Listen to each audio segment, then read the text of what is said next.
The news day continues here on One News Now. I'm Riza Diaz. Supporters of Manila Mayor Isko Moreno held a motorcade caravan today. To tell us more about this, we have Camille Samonte on the line joining us from Manila. Camille, good afternoon. Can you tell us how the caravan went?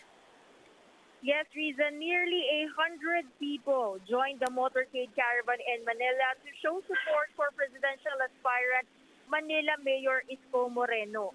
Supporters of Moreno started their motorcade at the port area in Tondo, where Moreno grew up.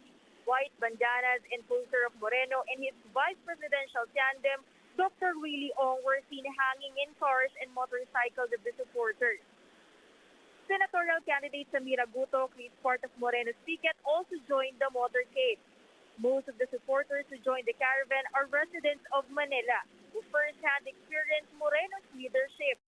Here's what they have to say on the mayor's presidential bid.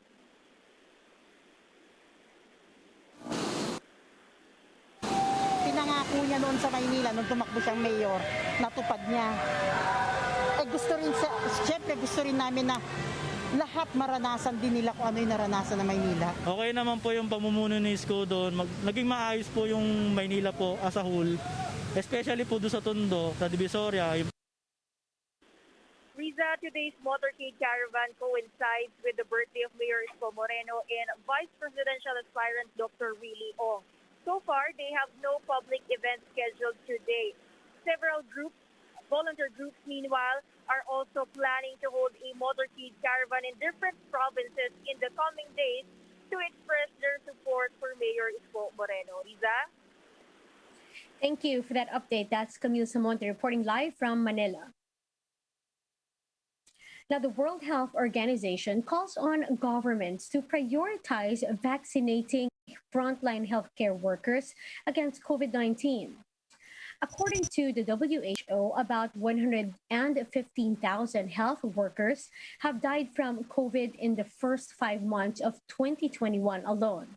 WHO Chief Dr. Tedros Ghebreyesus says that while high-income countries are pushing for booster shots, poorer countries are facing healthcare system collapses. He added that in some countries in Africa, only 1 in 10 healthcare workers have been fully vaccinated, while only 2 out of 5 healthcare workers are inoculated worldwide. Ghebreyesus calls this an indictment on the countries that control the global supply of anti-COVID shots. A new WHO working paper estimates that 115,000 health workers may have died from COVID-19 between January 2020 and May this year. That's why it's essential that health workers are prioritized for vaccination. More than 10 months since the first vaccines were approved, the fact that millions of health workers still haven't been vaccinated is an indictment on the countries and companies that control the global supply of vaccines. High and upper middle income countries have now administered almost half as many booster shots as the total number of vaccines administered in low income countries. And we'll be back with more stories after the break. Keep it here on News.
You're still watching One News Now. I'm Riza Diaz. The US FDA has permitted Moderna vaccine recipients age 65 and above to get booster shots. The same is true for Johnson & Johnson vaccine recipients age 18 and up. Likewise, the agency also allowed each of the available COVID vaccines to be used as a booster dose for eligible individuals. Emma O'Brien gives us more details on Bloomberg Daybreak, Australia. So the FDA really taking that unusual step here of endorsing vaccine mixing for boosters. What are they saying? Yeah, I mean, you had the U.S. Drug Authority approving the Moderna vaccine as a booster for Americans aged 65 and over, along with those over 18 at higher risk. They also said any adult who'd received the Johnson & Johnson one-shot vaccine can get a booster 2 months after receiving their first dose, which is pretty aggressive. Alongside that, as you noted, they said that any of the 3 COVID vaccines authorized in the U.S., so that's Moderna's, the Pfizer-BioNTech shot and Johnson & Johnson's, could be given as a booster. Now, this shows the U.S. is really doubling down on the booster program, given the uptick in cases and deaths that we've seen the past month or so. Most of those have been in unvaccinated people, with the U.S. hitting a bit of a hesitancy wall since its initial rollout. But there have been breakthrough cases, and this is what this is targeting, especially in people who got their vaccinations early. In the meantime, we're hearing that Apple has become just the latest big US company to up the ante on vaccinations and also testing for their workers. Yeah, I mean, Apple has been quite cautious on the sort of vaccination mandate front, at least compared to some of the other tech companies, the airlines, some of the banks in the US. It's stopped short as yet of issuing a vaccine mandate for its employees. But on Wednesday, it did say it will compel uninoculated workers at the corporate offices to test for COVID every single time they enter an office. And this will apply to people who don't want to divulge their vaccine status to the company as well. Now, this comes as the US government really lasers in on its December 8 target for federal employees and, importantly, contractors to the government to be fully vaccinated against COVID. And of course, Apple sells a lot of products to the US government, so will potentially be affected by this mandate. And the US has also been pushing businesses with 100 or more employees, which obviously Apple is, to require vaccines or else really aggressively test unvaccinated staff. Johnson & Johnson booster shots will be available in the United States soon. This was revealed by the firm's CFO and Executive Vice President Joe Wolk on Bloomberg Markets. Let's listen in. How soon do you think that boosters can be available in the U.S.? And now with this potential to mix and match vaccines, do you think you can really have the same kind of take-up as we saw in the beginning? Yeah, so Alex, we'll let the science play out here. The FDA approval is likely in short order based on some of the comments that are out there, but we'll respect the scientific process. In terms of supply, we should be able to meet with our 9 manufacturing facilities producing COVID-19 vaccine across the globe.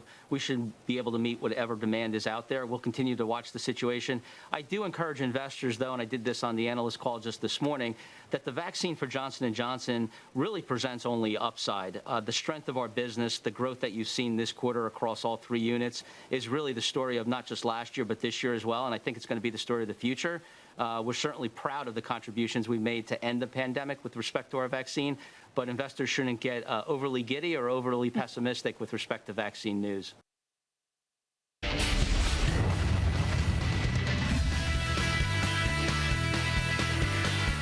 TNT Tropang Giga will push for a commanding 3-0 lead against the Magnolia Hotshots in the PBA Philippine Cup Finals. TNT will attempt to move on to the verge of its first PBA title in 6 years. The Texters have been dominating the series so far after posting back-to-back victories.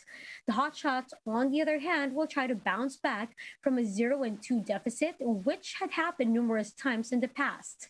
The Game 3 between TNT and Magnolia tips off at 4:35 this afternoon. Now, here's a quick look at these headlines. ng gasolina. Presidential aspirant Calyodi de Guzman and his running mate Walden Bello revealed that they want to legalize divorce and to decriminalize abortion. Cemeteries across Davao City are closed for 2 weeks starting today to avoid mass gatherings during Undas. And Pinay superhero Darna makes an appearance at this year's Miss Intercontinental pageant through Miss Philippines Cindy Obenita. And those are the top stories of the hour. Join us later again at 1 in the afternoon as we continue to monitor today's biggest stories. You can also catch One News on Signal Play app. Register for a free account now at www.signalplay.com and stream One News live anytime, anywhere. I'm Riza Diaz. Mask on, wash hands, and stay safe, Philippines. We are One News.